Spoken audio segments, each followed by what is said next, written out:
Hello, everybody. Welcome into SportsDay Insider presented by the Dallas Morning News. I am Kevin Sherrington, joined by my old pal, Evan Grant. And we're going to have Joe Hoyt on in a little bit to talk about the Cowboys and the latest iteration of fawning over the Cowboys. Maybe the most unjustified publicity in the history of entertainment. But at any rate, we're going to talk about the Rangers first.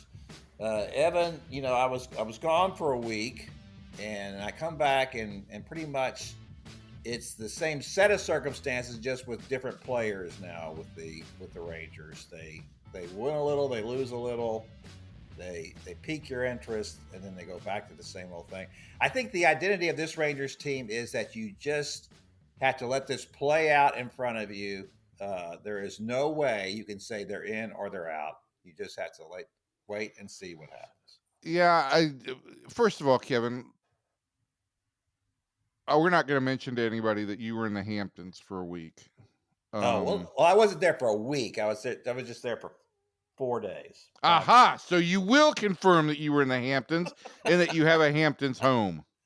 I do not have a Hamptons. So my brother-in-law, my wife's youngest brother, he has a home in the Hamptons, which is the best thing in the world, right? It's like a swimming pool. I don't want a pool. I want a friend with a pool. So I don't want a home in the Hamptons. I just want a friend with a home in the Hamptons. Breaking: Dallas Morning News columnist just wants to freeload. Yeah, exactly.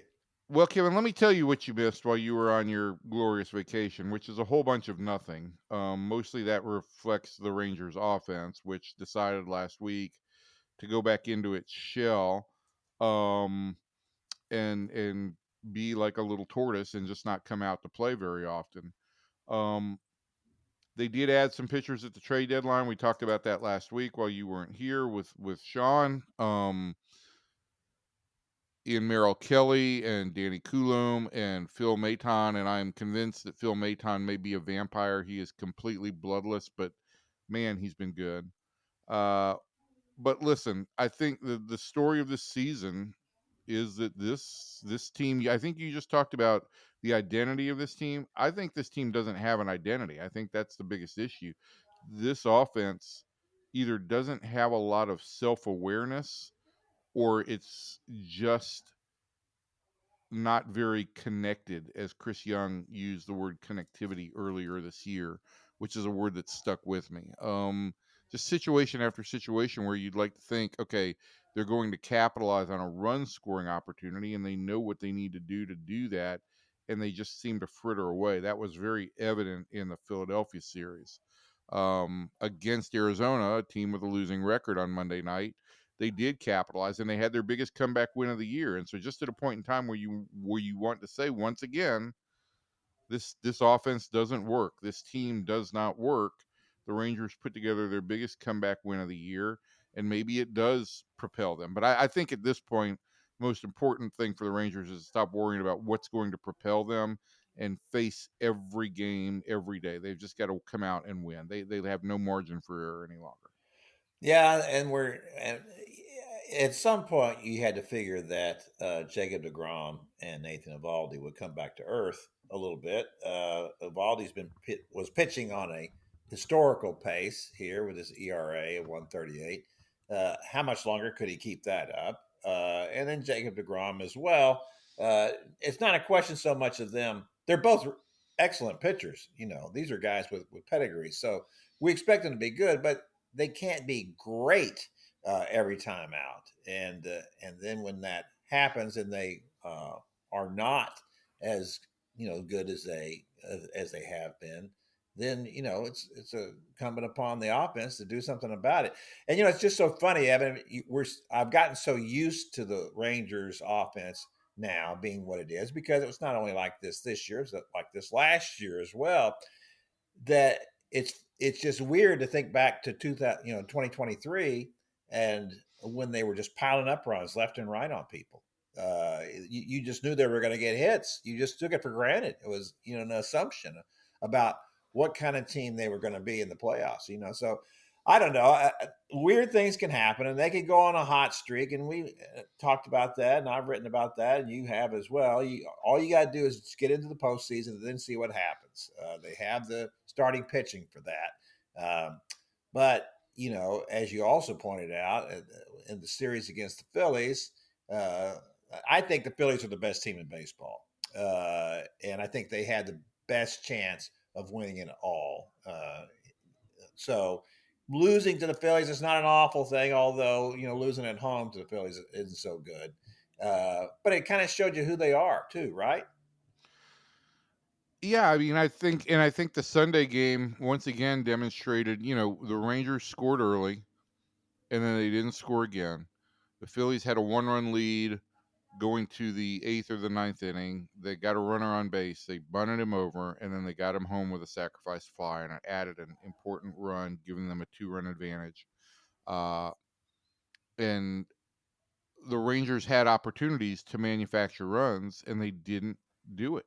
And that is the thing that I think is most frustrating for everybody around this team.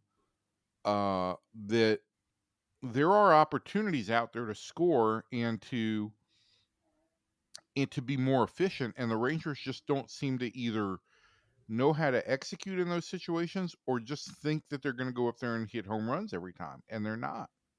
Yeah, that's the thing for me watching the Rangers at the plate is that they get a guy on, and there's not a thought about hitting to the right field. I mean, I realize that's an old school thinking mentality, right? And often you get a guy on first base, the number two hitter is supposed to hit behind him, right? And and maybe that is old school, but in today's baseball, but when you're not hitting at all, when you're not producing, shouldn't that be your first recourse? To me, it's like if I guess that their thinking is that well, eventually we'll come out as because this is who we are. It's like no, I don't think so, man. I mean, there's a few of these guys who have pedigrees. Obviously, Corey Seager and Marcus Simeon. Those guys are legitimate hitters, but most of the rest of them are either people who are still trying to make their history or they are people who we know their history and this is who they are. And if you're not one of those kind of, if you're not Corey Seager, then maybe you ought to be thinking about, maybe I shorten up a little bit here and go to right field with this pitch. Maybe I ought to, just concentrate on just trying to meet the ball here and hit a fly ball to the outfield and not try to hit it in the second Yeah, inning. but Kevin, I think it's kind of, man, it makes me sound like grumpy old guy again. But I do think it's kind of endemic throughout baseball now that guys focus on going up there and getting off their best swings. Now there are teams that still get into a rhythm and they have veteran players and they know what they need to do to tack on runs. But I think overall, if you had to paint baseball with a broad brush right now, it's guys go up there every day trying to get their best swing off in every at bat. Then they go run back into the dugout, look at their iPad to see what the swing was, how the swing looked, and they're not so worried about the situation as they are about their mechanics. And I just don't think that's effective at this point in time. Um, Well, it seems to be working for everybody else. I'll say that. It works a lot better for everybody else than it does for the Rangers. And that's my point. Is that at some point you had to figure out who you are. We were talking just earlier about identity. Um, well, I think a lot of that also goes to the fact that there are guys on other teams, uh, and I think this goes into our next topic as well. Is like there are guys on other teams that know their roles as on base guys, and I think the Rangers. We spent so much time talking about how they were going to slug, slug, slug, and that was their emphasis. They don't have a ton of on base guys, and Sam Haggerty knows his role. Um, Corey Seager is an elite hitter. Wyatt Langford, I think, has gone through some sophomore year struggles, but we know he's got good comprehension of the strike zone. Evan Carter, who should be back from the IL, hopefully within the week, which would give them, if they can keep everybody healthy, would give them their expected starting lineup for the first time this year. He's a guy who gets on base and understands the importance of reaching base. And I think it shows up that when Evan plays, even when his performance isn't very good, he finds a way to contribute to the offense by either working long counts and upping the pitcher's pitch totals or getting on base via a walk. And I will just point this out, Kevin. This year, and maybe it's just a coincidence, maybe it's just timing, but when Carter starts, the Rangers are 27-17 as a team. You carry that back to 23 when he started during September and then during the postseason. They're 68-48 whenever Evan Carter is in the starting lineup, and I think it does. Well, I don't know if I want to say I think it does add a dynamic, but let's go with that as this week's theory of what could potentially help this offense. That he does add a dynamic of continuing to push pitch counts up, putting stress on pitchers to make good pitches, getting on base in other ways via slugging the ball, and that is something this team desperately needs. Well, and then obviously when he gets on base, that makes a difference as well. Then you're talking about somebody, you're hoping to create a little havoc on the bases, and the Rangers certainly need to do that. They just need to scrape and claw for everything, and that needs to be their identity. In my mind, is Well, that but if that's not the identity of the team they tried to construct, and so it's like they fight themselves on that, I think. Yeah, I think they do, but it's at some point, we bought into that. I bought into it last year that this will be a team that slugs, right? And then in my annual, capitulation, where I say, all right, I screwed up. These are the things I regret writing this year. I wrote that, I thought the Rangers were going to slug, and I even got a text message from Chris Young after that saying, "Hey, don't feel so bad. I thought we were going to as well." And then I bought into it again this year because they go out and get Berger and get Jock Peterson, and what happens? Boom, nothing. Same old thing. So at some point, it seems like after almost two full seasons of this is what your offense looks like, you just have to think, well, this is what it is. Because I will say, Jock Peterson at some point, he was good last year, but he's getting close to the end of his career. To think that he was going to come in and replicate what he did last year, it wasn't outrageous to think that he could do that, but maybe he just clearly didn't. And Jake Berger, maybe we just overestimated what he had done early in his career. I remember you and I talked about this. We thought he could hit 40 home runs. He seemed like a guy on a career arc toward doing something like that. Maybe he still can do it, but he sure didn't come close this year. I noted that, as you said the other day, that the walk-off single was one of the first times this year where he's lifted a ball and pulled it. Yeah. It's like for a guy with that had the exit velocity that he has, how is that possible that he hasn't been able to do that this year? That just seems outrageous. And But you're gonna have a hard time making a living trying to drive balls out to center field in this ballpark. So yes, absolutely. So I think at some point you just have to have a come to Jesus meeting with everybody, don't you? Don't you just have to say, "Look, guys, if expecting the same thing and then having failure, that's the definition of insanity, right? If it's the same thing over and over every day and you just expect it to change, I think that's just nuts." So I do think that Bruce Bochy has done a lot of different things and tried a lot of different lineups and put different people in the lineups, and he's done all that kind of stuff. But the approach is still basically the same. And as you mentioned, Sam Haggerty, so that's one of the few guys. But that's all Sam Haggerty can do. That's all that Josh Smith essentially can do, right? yeah, and And I think that Josh Smith. When we talk about guys who don't know their identity, a lot of times Josh Smith is the guy I fall back on. Look, Josh has had a good year, but I also think Josh needs to be much peskier of a hitter and much more of a guy who you feel like he's going to do the kinds of things that Haggerty does. Josh is not going to hit 30 home runs, and I think sometimes he falls into that trap of thinking I'm a big time slugger. yeah, he's gonna yank one here down the line, which is the only way he's gonna get one out of the park anyway. Yeah, I see the big swing on him a lot, and I don't. It's like I don't want that from him. I'd rather see him, do something where just poke the ball out in the left field if you have to a couple of times. Just don't always think about pulling a ball with a huge swing from such a little guy.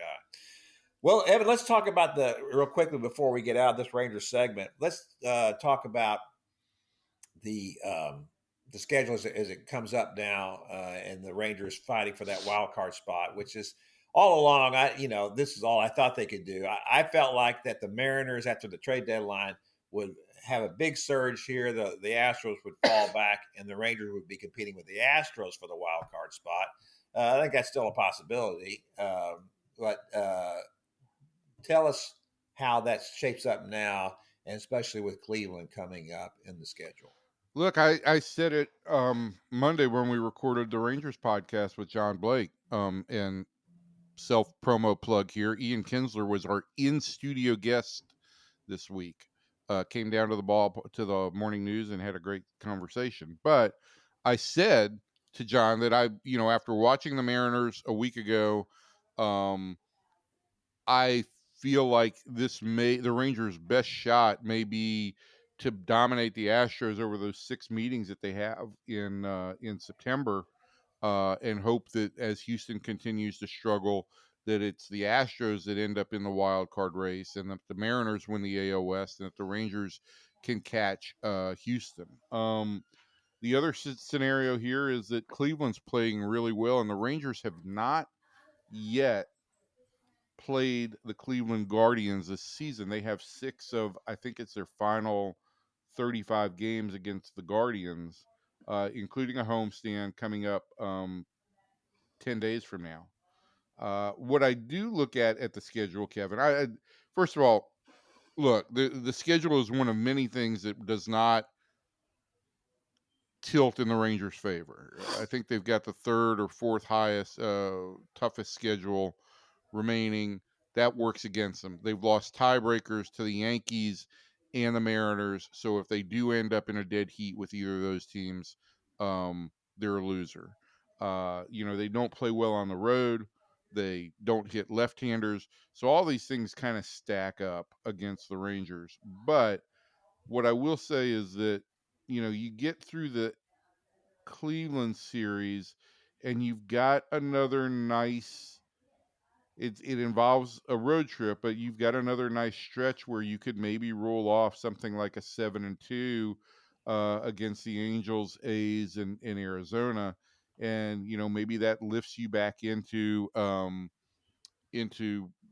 playoff. I don't want to say into playoff prominence, but back Intention more anyway. into the conversation, into the thick of the conversation.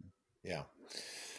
Yeah, it'll be interesting to see how this all falls out. But I've learned my lesson about these Rangers. I'm not writing them in, and I'm not writing them off. I'm just Yeah, saying that there is I'm no going to wait. feeling, and it's just this is how unpredictable this team is. On Monday, I went to the ballpark and I wrote a story about Wyatt Langford's power drought and speed drought, and how he hadn't hit a homer or stolen a base in a month. And then, of course, he hits a 3-run homer to ruin my sidebar and get the Rangers back into the game. I wrote a column about how this team doesn't do anything in the middle innings and doesn't get better as the game goes on. And of course, they fall down 6-1 and then rally back with a 4-run sixth inning to get back in the game. And so basically, whatever you think about the Rangers, they seem to be determined to make you think something else. I told a Rangers official on Monday that I think over the Philly series, I kind of came to the conclusion that I don't think this offense works. I didn't get a whole lot of pushback on that, uh, but I think there's that same level of feeling that you've just talked about, that we don't know what this team is ever going to be. They don't know what this team is ever going to be from day to day. I don't know if the team knows what team they're going to be from day to day, and certainly the fans don't. But I will say that I'll leave it with this: it was interesting last night, even with only 25,000 fans in the ballpark. When the Rangers did start to come back, there was some energy there. There were people chanting for Rowdy Tellez. There were people chanting for Jonah Heim when he had a big at bat. So people would like to see this team still do something. I just don't know what's going to happen over the final 6 weeks. Maybe that makes it fun. Maybe that makes it interesting. I'm out of theories. Well, all you can really ask, right, is that the game still means something in August and September, Yes. and they do. And so, I guess that's the least they can give us, and they have at least done that. All right, that's going to do it for the Rangers segment of our podcast. We're joined now by Joe Hoyt, out in lovely Oxnard. Now, Joe, you're packing up, aren't you? Yeah, we're almost there. It's on Thursday. We're heading out. I'm going to miss this weather for sure, but I would be lying if I said I'm not excited to get back to Dallas and back into the thick of this football season coming up. Can we get like the Cowboys people to stop talking about how nice the weather is in Oxnard? It's ridiculous. I mean, it's right there though, Evan. I feel it coming through the open windows right now. I can have open windows, so I mean, Open it's windows. kind of hard to ignore it, frankly. Wow, how about that? Well, I should just mention that I went to Phoenix last week to work on a story that'll appear in the paper on Friday, and it was 117 degrees. You Yeah, know, I think I saw that Albert Breer said that he was also in Phoenix, and he's like, I can feel pain and like literal burning on my face when I walk outside. Did you I've have never that? felt anything like it. It was unbelievable. it's like being in a microwave oven out there. I don't know how people live there in the summer. It's just, Gina texted me and she said, "What's that feel like?" Because she doesn't like the heat very much. I said, "Well, the only way I can describe it is it feels. I imagine it feels like what it would be like to be a piece of salmon under a broiler." yeah. I think you're kind of like a piece of salmon under there. Well, I think of you, Evan, that's what I think of. Salmon under a Piece of broiler. salmon Under under a a broiler. broiler. Yeah, that's it. Joe, what the heck is up with this team from the standpoint of they're huge stars again. Doesn't it feel just a little ludicrous for a team that has not won anything in 30 years that they're getting I guess I can't call it the red carpet treatment. It's the blue carpet treatment. And, big premiere and everybody's making a big deal about all of it. It just feels a little silly, doesn't it? Yeah, no doubt. I think it's funny because we were talking with Michael Irvin last night, and he's like, I don't subscribe to the idea that the '90s and the Super Bowl drought, like that stuff, hangs over this team and this franchise. And it's like, how could it not? I mean, when you have documentaries that their whole thing is about the team of the '90s, I mean, that's 30 years ago, right? And I think ironically, not only is that kind of hanging over this team, but right now, other things outside of football are hanging over the documentary as well. It's kind of this weird cycle because when you look at the Micah Parsons situation, that was a talking point last night. It was something we talked about with Emmett. He's like, why, you guys are asking me questions with Micah Parsons that have nothing to do with the actual movie, that we've come here to watch. And he's like, that's what these players are going through too. That's what these guys in the locker room are going. So it's like, how could this not be a distraction? So I think silly is kind of a good word for it. I mean, obviously, I think for all the people involved, it was kind of a cool chance to walk down memory lane. One thing Jerry said was, hey, watching this and kind of reliving it and talking about it, I realized that being a gambler is what got me to being a Super Bowl champion. He talked about the Herschel Walker trade was the best thing ever, and it gave him the ability to quote cut and shoot. So I think that there's lessons to be learned from this '90s Cowboys from the documentary that's coming out, but I also wonder if anyone's actually willing to learn them. Hey, Well, I just to kind of leapfrog on that. It is funny that you bring up like the idea of the past hanging over the team. When I talked with Kinsler this week, we talked about the Yankees and when the Rangers were facing the Yankees in 2010 and the history of the Rangers not being able to beat the Yankees. He said, well, nobody would say it publicly, but we all knew it. We all thought it. It did weigh over this team. We didn't have any connection to the 90s teams, but we heard it, we knew it, and it was something that hung over the franchise. And so I think for the Cowboys to in any way like say that the last 30 years don't hang over this franchise because we ask about it, we write about it, and whether they read it directly or not, those guys are well aware of it. So it is something that it was good to hear a professional athlete like actually acknowledge that, yeah, the stuff that you guys talk about with like history and everything, we may not have connections, but we also know that, yeah, that stuff hangs over a franchise. here's the Yeah, thing especially. Oh, that go ahead, worries Kevin. me. what I was going to say, Joe, is that when Jerry Jones says, um, "Wow, this reminds me of what a gambler I was, and how I made my fortune by gambling on these kind of things. I gambled on the Cowboys when other, although that seems silly to say that now, but back in the day when he bought the team, they couldn't find a buyer. Bum Bright was, they had people out. I remember Tom Hicks told me that his headhunter kicked the tires on it, and the quote was, which he I think he denied later, but to me was that I just couldn't make it work. It's like, how could you not make the Dallas Cowboys work? The brand of it, and Jerry saw all of that, and of course we all remember when the draft came up, and it was going to, the question of taking Johnny Manziel, and he did capitulate to Stephen Jones, who told him, "No, Dad, we don't want to do that. No one here wants to do that. You're the only one who wants him. We all want to take Zach Martin." And Jerry famously told Stephen after that, "Okay, I'll go along with this, but I want you to know I didn't get where I am today by hitting the ball right down the middle. Mm-hmm. You have to take gambles and do things." And I think what we have seen in history is that when Jerry gambles, ever since Jimmy Johnson left, bad things happen. And I think that I don't know that things could get much worse than they are uh, when you consider the fact they haven't really gone anywhere in the playoffs in 30 years. Um, but I don't like the idea of Jerry Jones saying, "You know what? I need to be gambling a little bit more." Yeah, I think it's interesting too because you hit the nail on the head when you're talking about. I think Steven and honestly Will McClay and some other people, they are now there to be the gambling insurance, I guess you could say. Like they're there to kind of cover the bets and hedge those bets because I think it's hard for Jerry to truly gamble. I mean, one thing I think he'll say is that, hey, with Brian Schottenheimer hire, that's a gamble.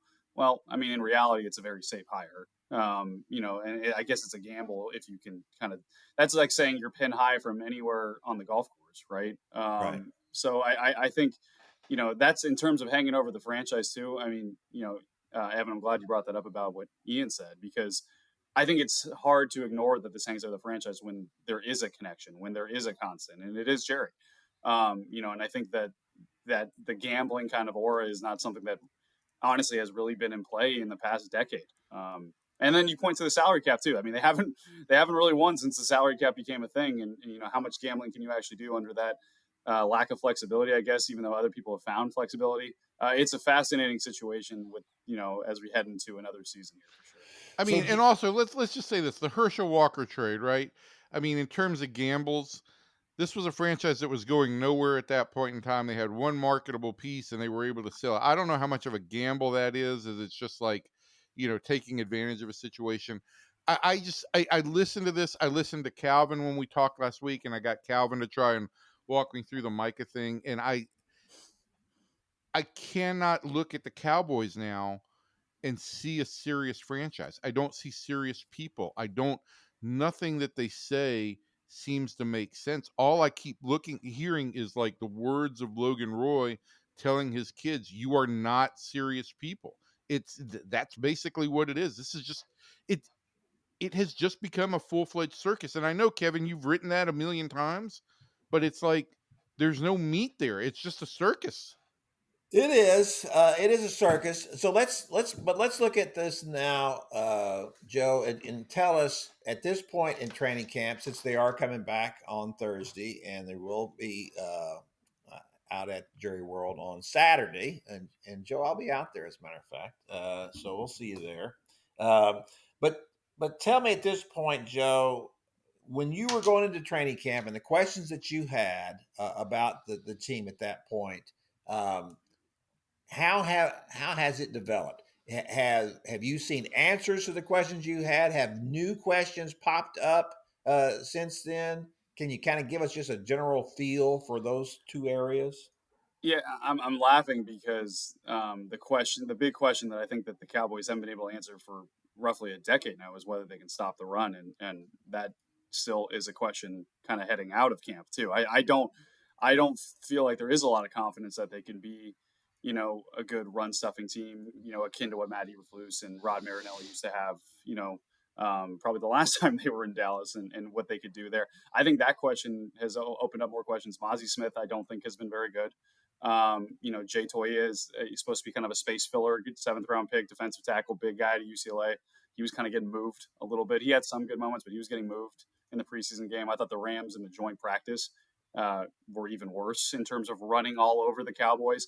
So I think that question's gotten worse. And I think the other thing too is, we walked in thinking, hey, the cornerback room is pretty thin, but hey, they'll get Savone Revel back soon, and Trayvon Diggs, September, maybe week 4, this is a guy they get back, so they can feel okay about their corner depth. It's gotten worse too. Kalen Carson got hurt. Josh Butler was also hurt. They have 4 corners that should be on this roster that could have IR or PUP designations to start the season. So I was literally doing a 53-man roster projection the other day, and I'm like, they just need bodies. So who do you even put on this team to make the 53-man roster right now?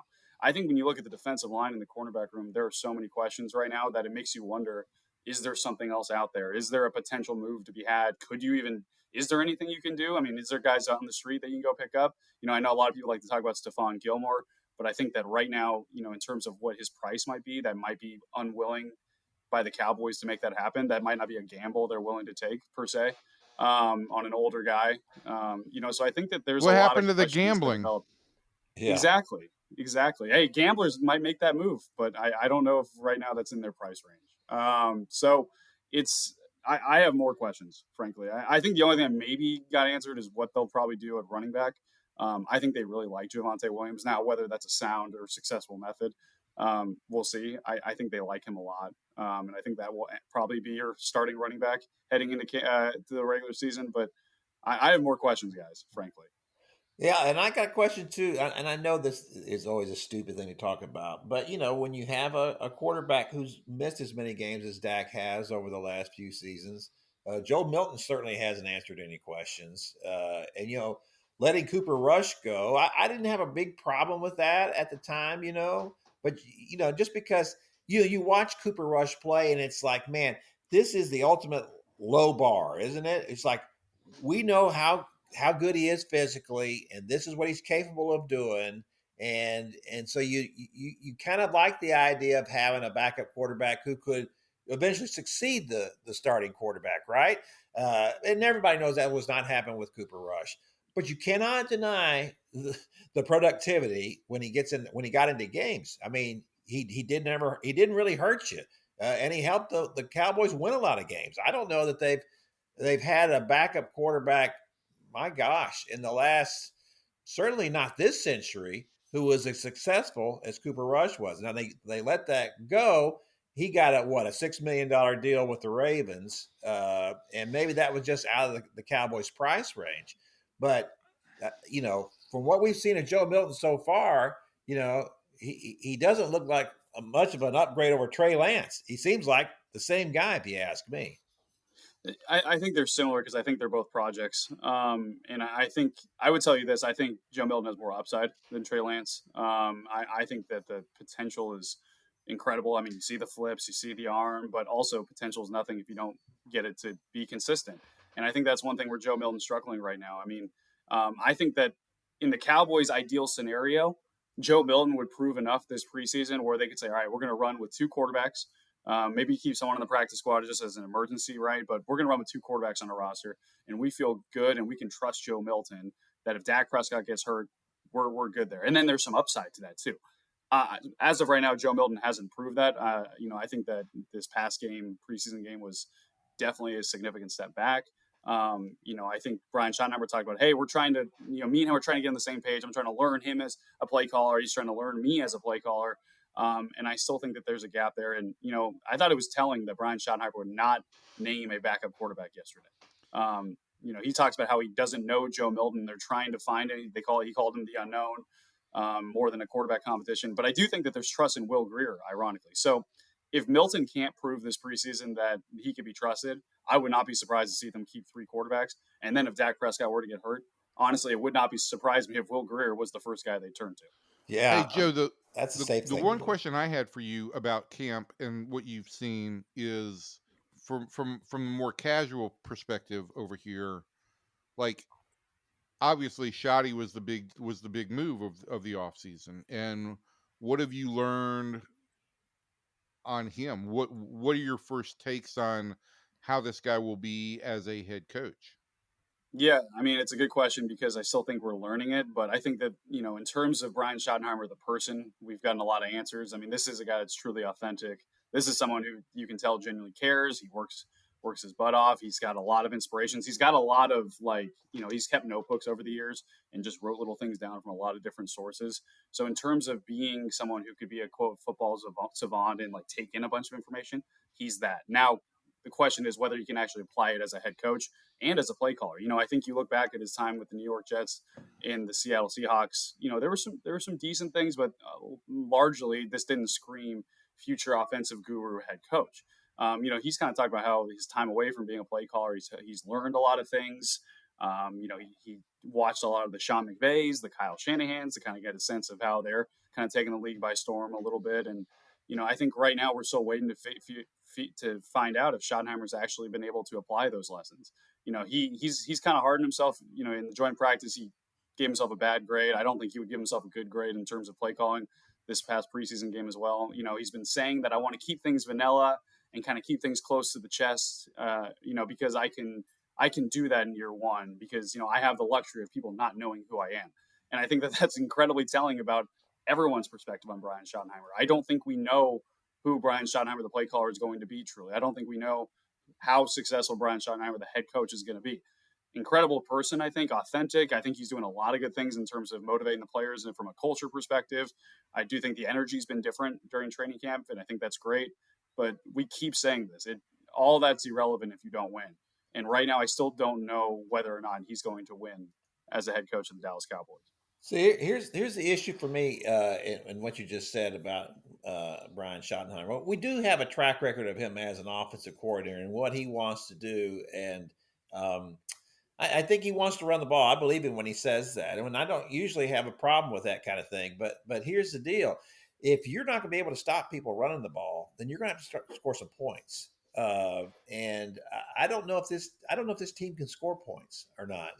We'll see. But at some point, I think we need to have a little Jimmy Johnson sending somebody to the asthma field. If it's time to, one of the things that Jimmy did that was really, I think, groundbreaking for me watching coaches was that if a player just wasn't working out, he'd cut him. Jimmy cut, I think, 2 third-round draft picks in camp in different years. And of course, maybe you could do that at the time because this was before they were really good. But I thought it sent a statement to everybody. It's like, we're not carrying anybody here because that was always the thing. Like, so you bring up Mozzie Smith, right? The first round draft pick, man, you can't cut a first round draft pick. Well, I don't know. Here we are in season 3 or going into season 3 with Mozzie, and it's just still same old, right? Mm-hmm. And I don't know that this is making any difference. And for that matter, I don't know how much better Luke Schoonmaker is either. It was like their first 2 picks from that draft. It used to be easy to criticize the Cowboys for their lousy drafts after Jimmy left. There was about a 10-year period there where it was just awful. And that is the reason why they didn't win any games. But with Will McClay in charge of the draft, they've done a much better job.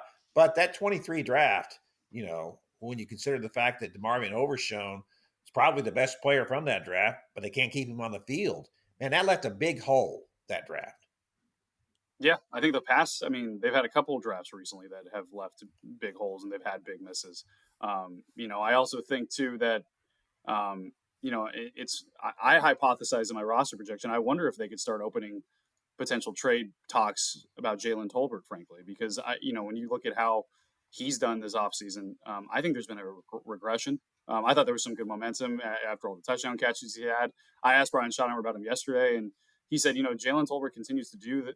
I'm going to challenge him, but he continues to do the things that people don't really see well, that he blocks well and stuff like that. Well, at a certain point as a wide receiver, you got to do some things that showcase. CeeDee Lamb has no problem with that. George Pickens has no problem with that. So I think to your point in terms of sending a message, there are some potential candidates, where they could send a message, frankly, about, competing every day, true to the only sweatshirt he's really been wearing with a mantra on it. One thing, Kevin, you said really quickly, in terms of, I do think they want to run the ball. I do, but I think that Brian Schottenheimer is going to be tempted to push the ball downfield, and I think that he's going to be tempted to try and do a little bit of the opposite and try to open up the run with the pass. I think they're when you look at their best players, it's on offense. It's CeeDee Lamb, George Pickens, and Jake Ferguson in terms of skill position guys, and I think that they're going to try to utilize that. Oh, I think that's right. I think that's what he wants to do is run the ball, throw downfield. He's not going to dink and dunk down the field. There's not going to be a lot of West Coast stuff. Not a lot of we're going to throw short passes. Hope there's after the catch, yards after the catch, and all that. Yes, I do think that they are going to try to challenge people more. And with a guy like George Pickens added, that does enable you to do that. You couldn't do it at all before they got him. Because that hasn't been CD's game so much either. Pickens does give you that capability to do that. But you're right; they're going to have to also run the ball as well. So the Cowboys have had some injuries in the running back class too. So if Javonte Williams really is going to be the lead dog at back, who's backing him up? Yeah, I mean, I think Jaden Blue and Miles Sanders are both expected to potentially play this week. There is significant progress, is the word Brian Schottenheimer said. We'll see if that actually happens. Part of me, is a little doubtful of that. But they could be on track to return by the time the season starts. Those guys are candidates. Phil Moffitt, I think, has been good in camp. I thought he showed some stuff in the preseason game. And then I think Hunter Lipke and Kevontae Turpin are the two wild cards in terms of getting carries. I wouldn't be surprised to see both get a few carries per game, frankly. I know they love Hunter Lipke. There's a reason he didn't play in the preseason opener, that he was just, in street clothes, because I think that they have a lot of confidence and trust in what he is. So those are things to keep an eye on in terms of they do believe that the offensive line is going to be the real key in terms of running the ball. And I'm still, we'll see about that, especially with Tyler Smith kind of being in and out with some tendonitis. We didn't see Tyler Booker at all in the preseason game. I thought that was a little odd. Hopefully we'll get a chance to see him a little bit more coming forward in the next two games, because I think that they need to answer whether or not they can actually run the ball. Why did Tyler Booker not play? I mean, I don't understand that at all. First round draft pick, a guy you're trying to obviously ingratiate in your offense. So this has something that has to happen. What's the point of not playing him? They've kind of answered it by saying that, hey, just because someone didn't play in the week 1 of preseason doesn't mean they're not going to play weeks 2 and 3. We have an overall plan in terms of snap counts for the entire preseason, not just one game. I hear that, and part of me thinks that, frankly, they've seen enough from Tyler Booker. They just don't want to risk injuries at this point on that offensive line, which is already thin. I think if you watch Tyler Booker, this is a guy that does look like he belongs. In terms of all these questions we have coming out of training camp, frankly, I don't have any questions about Tyler Booker. So I don't know how many questions they have or things they need to see. But I'll tell you this. The first time you play in an NFL stadium can't be, the season opener after the Eagles get their rings going up against Jalen Carter in terms of just like a feel standpoint. That can't happen, in my opinion. So I'm curious to see if he'll play a little bit this week. And at left tackle, what do you project is going to happen here now? Yeah, I think it's going to be Nate Thomas probably. That's what I'm thinking towards week 1. I'll tell you this. There is a lot of optimism about Tyler Guyton's injury, though. I think there are people that believe that he could get back a little bit quicker than initially maybe even expected. In terms of, I don't know if that's week 1 or week 2, but there's some optimism about what happened there. And I tell you this, Nate Thomas only played 10 snaps this past preseason game. That's kind of telling about what they think about him again, too, in terms of, you would think that they'd want to find out if this guy could actually play in a game and be your starting left tackle week 1 against Philadelphia. Only 10 snaps makes you think that they've got a lot of confidence either in him and they don't want to see anything else. It seems like to me the one thing that the Cowboys, and of course, as we know, when you get down to the final cuts, there's always some movement then. There's always somebody you could find. And it does seem like that is the kind of thing you can find is a big, one technique, right? Somebody that could sit out there and maybe you could just plug into the defensive line at some point. Is there somebody like that out there, Joe?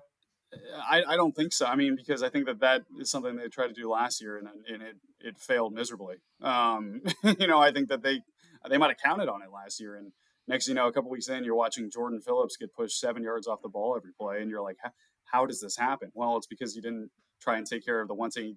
Trying to find interior defensive linemen for them has been a elusive task recently. And to be honest with you, I don't have a lot of confidence heading into the season that they've been able to find that answer. You know, it seems to me that what they really always want is a guy. We got to have a guy with some quickness. We got to get a little bit of pass rush, a little penetration here. We just hate spending money on a guy who's just going to sit there and hold the line.